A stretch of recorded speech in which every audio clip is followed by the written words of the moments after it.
സംസ്ഥാന ബഡ്ജറ്റിൽ Sabarimala master plan പദ്ധതി വിഹിതം, ക്ലീൻ പമ്പ പദ്ധതി, Pathanamthitta court complex, irrigation complex, വിവിധ റോഡുകൾ തുടങ്ങി വിവിധ പദ്ധതികൾ ഉൾപ്പെടുത്തിയതായി മന്ത്രി വീണ ജോർജ്. 120 കോടിയോളം രൂപയുടെ വിവിധ പദ്ധതികളാണ് ജില്ലയ്ക്കായി ബജറ്റിൽ ഉൾപ്പെടുത്തിയിരിക്കുന്നതെന്നും മന്ത്രി പറഞ്ഞു.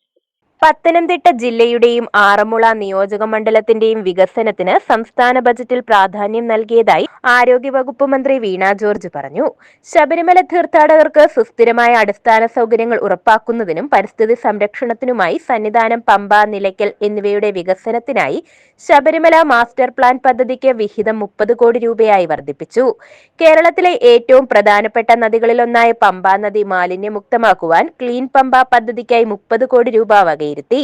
ശബരിമല തീർത്ഥാടനവും മാരാമൺ കൺവെൻഷനും ചെറുകോൽപ്പുഴ കൺവെൻഷനും നടക്കുന്നത് പമ്പാ തീരവുമായി ബന്ധപ്പെട്ടാണ്. പത്തനംതിട്ടയിലെ തീർത്ഥാടന റോഡുകൾ വികസിപ്പിക്കുന്നതിനായി 15 കോടി രൂപയും വകയിരുത്തിയിട്ടുണ്ടെന്നും മന്ത്രി വ്യക്തമാക്കി.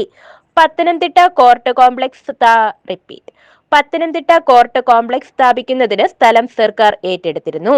കെട്ടിട നിർമ്മാണത്തിനായി ആദ്യഘട്ടമായി 5 കോടി വകയിരുത്തി. 5 കോടി രൂപയുടെ പത്തനംതിട്ട ഇറിഗേഷൻ കോംപ്ലക്സ് സ്ഥാപിക്കുന്നതിനും ബജറ്റിൽ തുക അനുവദിച്ചു.